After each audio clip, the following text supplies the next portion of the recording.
All right, Shalom. First and foremost, only of our praises to Yahawah, Ba'ashem, YAHAWASHI, Ba'ashem, Rakakwadash. Double honors to the elders and apostles of Great Millstone, and peace and blessings to the whole elect of Israel. And the title of this lesson is going to be, it is even the time of Jacob's trouble.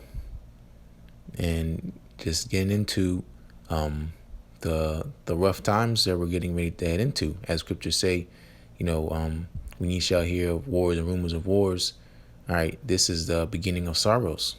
All right, this is the beginning of the trouble which Jacob is getting ready to have to endure, all right, in order for him to come into his blessing, okay? But because Esau is the end of the world and Jacob is the beginning of it that follow it, all right, and like it says in Acts, the 14th chapter, all right, confirming the souls of the disciples and exhorting them to continue in the faith, and that we must, through much tribulation, enter into the kingdom of the Most High, okay? All these things are coming to pass, all right, because the kingdom of heaven is getting ready to be established. But before the kingdom of heaven is established, all right, there's going to be a rough transition in power, all right, from wickedness to righteousness, okay? So I'm going to start here in Jeremiah chapter 30 and verse 7, which is the title of this lesson. All right, Jeremiah chapter 30 and verse 7. Alas, for that day is great, so that none is like it. All right, what day is that talking about? That's talking about the day of YAHAWASHI, all right, his return. Okay, continuing. It is even the time of Jacob's trouble, but he shall be saved out of it. All right, and that's the point. Okay, this is the time of Jacob's trouble. All right, but he will be saved out of it. All right, because Mosiah said he would not utterly destroy the house of Jacob. And that's talking about the elect, all right, the remnant. All right, because 2/3 of our own people are getting ready to perish. Okay, and like it says in First Peter, the 4th chapter, in the 17th verse, that judgment must be, the judgment is going to begin first at the house of the Most High. Okay, and it says in the next verse, the 18th verse, all right, 1 Peter 4 and 18, if the righteous scarcely be saved, where shall the ungodly and the sinner appear? Okay, so we know the ungodly and the sinners, all right, of our people are going to ready to be taken out by the sword, or die of famine, or any type of plague the Most High sends upon the earth. All right, they're going to be partakers of and not going to be saved out of it. Who's going to be saved? Okay, the point is the elect. All right, so that's why it's about serving the Most High with fear and trembling. All right, making your own election sure, because there's only one way to get up out of here, and that's that straight and narrow, that path which leads, all right, to us being saved. All right, and it's set before you by the men that the Most High sent out. Speaking of Apostle Tahar on down, all right, his servants, the prophets. All right, the Most High servants, the prophets, are out here gathering the sheep so that they can come aboard to this spiritual ark, all right, and be saved out of and kept away from this this nuclear destruction, all right, being the second death. Okay, because you read on down in Jeremiah 30, and then in a couple verses, I really just keep reading on down, all right, from 8, 9, 10, and 11. It talks about, all right, the Most High delivering us. Okay, it goes into detail. Okay, but this is getting ready to be the greatest deliverance of our people ever. All right, greater than when we were taken out of the land of Egypt, and then so on and so forth. Okay, and the Most High is saying, that this is going into the tabernacle of David. Okay, it says we shall serve David, our king. All right, Most High talks about us fearing not. Okay, he's going to deliver us from the land of our captivity. All right, we shall rest and not be afraid. All right, just skimming through it. For the Most High is going to make a destruction of around the four corners of the earth. But again, he's going to have that remnant, all right, those vessels which he's going to have mercy upon, and that being the elect. Okay, all right. So, and coming to these times, it is scary. It's very scary. Okay, but knowing that there is comfort, all right, that there is a way out, all right, and that's the motivating factor. That's the thing that gives you confidence, all right, because you, and that's why it goes into examining yourself daily. Okay, if you're doing to the best of your ability what is required of you to do, then the Most High will keep his promise. Okay, because the Most High is a man that he shall not lie. All right, we're the ones that are imperfect. We're the ones that need mercy.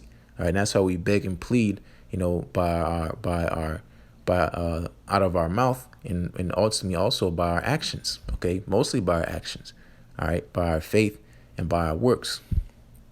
Okay, so we have these signs that the Most High has given us to measure and to know good and well that this is the time that he said when he would return. Okay, so this is 2nd Esdras chapter 9, and I'm gonna start at verse 1. He answered me then and said, measure thou the time diligently in itself, and when thou seest part of the signs pass, which I have told thee before, all right, because the Most High has constantly been warning us and telling us, all right, about the day of the Lord. Okay, so the Most High gave us signs when he would return. All right, no man knoweth the hour. All right, but he has given us signs and seasons to measure. All right, the times diligently. Okay, I'll continue with verse 2. Then shalt thou understand that it is the very same time when the highest will begin to visit the world which he made. All right, that day of visitation. Okay, the day which is coming upon this world as a thief in the night. A dark, angry, melanated man, all right, an angelic being, is coming to visit this place. All right, because he said he will no longer hold his tongue concerning their wickedness. All right, this world has been sorely polluted. Okay, he has a controversy with inhabitants, all right, of this land, of this earth. All right, why? Because there's no truth, there's no mercy, all right, there's no judgment, and there's no knowledge of YAHAWASHI all in the land. All right, that's Hosea the 4th chapter. Okay, the Most High is not happy. Okay, and that's why we serve him with fear and trembling, because we know the terribleness of the Most High. We know how much of a power he is. Okay, and us obviously being mortals, we just know a bit of his power. All right, but we're getting ready to fully see his power. All right, and it's going to get into that, and in this point where it's going to be made manifest. Okay, be shown forth. All right, be brought forth. Okay, so all these visions are in effect. Okay, being the end. All right, of Esau, in the beginning of a follow-up that is Jacob. All right, the blessing of the Israelites. All right, so this is continuing 2nd Esdras chapter 9 verse 3. Therefore, when there shall be seen earthquakes and uproars of the people in the world, okay, and you see these things going on, all right, for current events, what's happening right now in Hong Kong. These are uproars of the people, all right, constantly, in the streets is uproars, all right, around the world, going to the Yellow Vest protests, all right. These are just few events, okay. You can just Google current events, all right. Stuff is moving, all right. But what is happening is the end is being made manifest. Okay, again, this is all about the return of our Lord. Okay, YAHAWASHI. All right, and that's why he said, there's going to be fires already kindled. All right, this place is ripe for destruction. Okay, and also at the same token ripe for salvation. All right, and that's what this whole thing is about. All right. It's always been about the elect, all right, because that's what Scripture say. If it wasn't for the elect's sake, no flesh would be saved. All right, these vessels of honor, all right, these righteous men, women, and children. All right, if it wasn't for them, all right, the earth would be destroyed.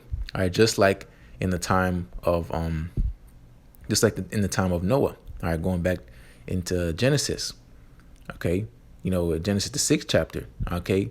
The Most High was he was pissed. Okay, he was upset. About how the way man was dwelling on the earth. Okay, and if it wasn't for Noah, okay, him being found righteous in that generation, all of mankind would have been destroyed. Okay, it repented the Most High that he made man upon the earth. Okay, but if it wasn't for Noah, all right, Noah being a representation of the elect, then this whole earth would have been wiped away. All right, and that's getting ready to happen again. But, this time, it's going to be obviously more than 8 souls. Okay, and that goes into the mercy of YAHAWASHI, because he could literally just get rid of all of us if he wanted to again.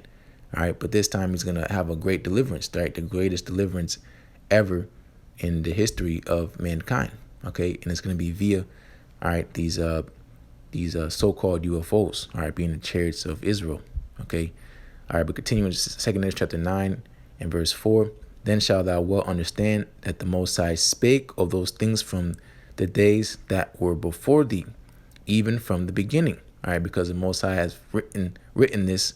All right, this has been written from the beginning. All right, it's just all playing out here on the earth. All right, because there's a set point in time for everything to happen. All right, it goes into Habakkuk, the 2nd chapter. Okay, remembering that being not ignorant that one day to the Lord is 1,000 years unto us. Okay, that's why one of the titles is of YAHAWASHI is the beginning and the end. Okay, the Alpha and the Omega. Okay, he is before time itself. All right, and he writes the times and seasons of things to happen, not just here on the planet Earth, but in all of creation itself. Period. Okay, he is the author. All right, and we're just playing out his story. All right, but it continues verse 5. For like as all that is made in the world hath a beginning and an end, and the end is manifest. All right, again, that end being Esau, Edom. All right, the wicked being put out. Okay, the end of this age, the end of the age of the wicked. All right, because Job 9:24 tells you that the earth is given into the hands of the wicked. All right, but we know that the prosperity of the wicked is but for a moment. Okay, the joy of the hypocrite is but for a moment. All right, so these devils are getting ready to be put out, as well as 2/3 of our own people, because they're counted as heathens because they don't hear the words that are in this church. Okay, being the body of YAHAWASHI. Okay, so but just the point, just for myself also, just a reminder that this is not the end all be all. Okay, as we see the world, it looks like it's in order. It's not. Okay, and that goes into not being carnal. All right, you have to be spiritually minded. All right, it's we hasten the day of the Lord. Okay, we hope it's tomorrow. All right, but we know it's not according to our will. It's according to the Heavenly Father's will. But all these things getting ready to what? This earth being ready to be dissolved. Well, really, the entire earth is not going to be destroyed, but just saying this rulership, is getting ready to be burnt up, where the elements are getting ready to melt with fervent heat. Where should your mind be at? Where should your conversation be at? Okay, you shouldn't be talking about 10 years, 20 years down the line, making plans about being here in this kingdom. Because as it says, Micah 2:10, arise and depart, for this is not your rest. All right, this place is polluted, and it says it shall destroy you even with the sword destruction. Okay, so if you get caught up and entangled in the affairs of this world, you're going to be left out there. Okay, and you're not going to be defended. All right, when these things begin to draw nigh. All right, because they already are nigh. It's just the angels holding back the destruction. To that point in time to where, the elect is officially sealed. Okay. But this is, where I'm going to finish off this Revelation chapter 18. Yeah. Revelation chapter 18 and verse 4. And I heard another voice from heaven saying, come out of her, my people, that ye be not partakers of her sins, and that ye receive not of her plagues. For her sins have reached unto heaven, and the Most High hath remembered her iniquities. Okay, and that goes into you separating yourself from this world. All right, that's why scriptures say we are in the world, but we're not of the world. Okay, we have nothing here that we need to be looking back on like Lot's wife did.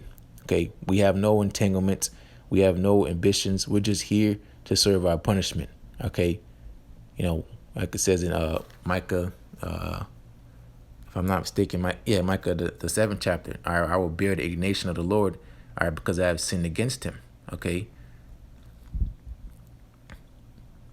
If I quote it right, it might see now I gotta get it Slakia.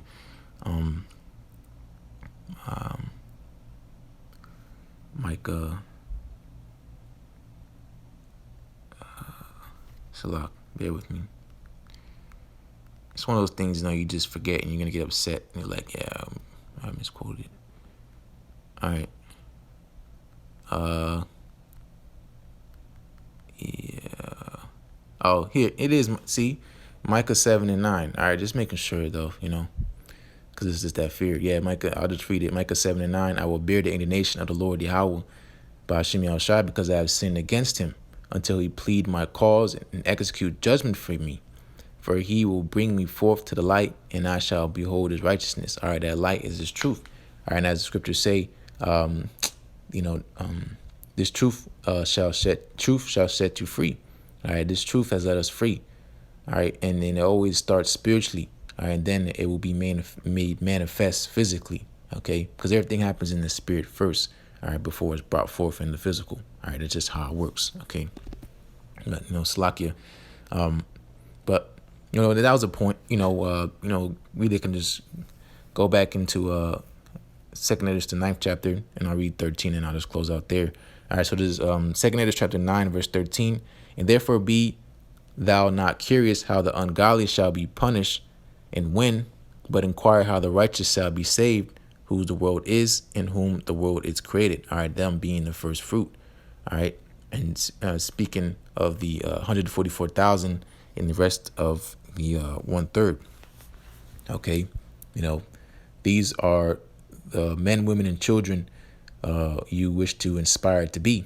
Okay, because right now, they're in a lower state, but in the spirit, they are getting ready to be the new rulers of not just the earth, but the universe. Okay, this is the portion of Jacob that is not like them.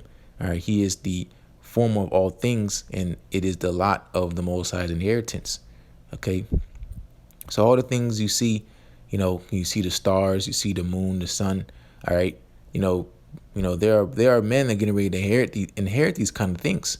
All right, they're going to be dwelling in their own planets. Okay, things like that. Okay, that's why it talks about holy conversation. All right, storing your treasures in heaven. All right, this place sucks. Okay, so you putting your treasure here on earth, where basically it's going to be destroyed. That's not a smart investment. Okay, though in the moment, the stuff we go through sucks. All right, the chastisement sucks, but you have to remember that the Most High is working with you. All right, he's working with you as a son. All right, because if you be without chastisement, you are a bastard. All right, the Most High is trying to get you right, so when this time that comes, he can defend you. All right, you can be accepted of him. All right, because we have to go through that furnace of adversity. All right, it's just protocol. All right, we all have to go through it. All right, and it's not for us to be destroyed, because the Most High said he has not appointed us onto wrath. All right, he has appointed us for pretty much this opportunity to come into salvation, enter into his rest. Okay, so as terrible and ugly and bad things are getting ready to get, all right, just remember the latter end of how beautiful, all right, everything is going to be put when it's put back in order. Okay, that's why we say call YAHAWASHI. Okay, but hey man, Lord's word is edifying, and as always, I want to give all praises to Yahawah, Ba'ashem, Yahawashi, Ba'ashem, Makakwadash. Double honors to the elders and apostles of Great Millstone, and peace and blessings to the whole collective Israel. Shalom.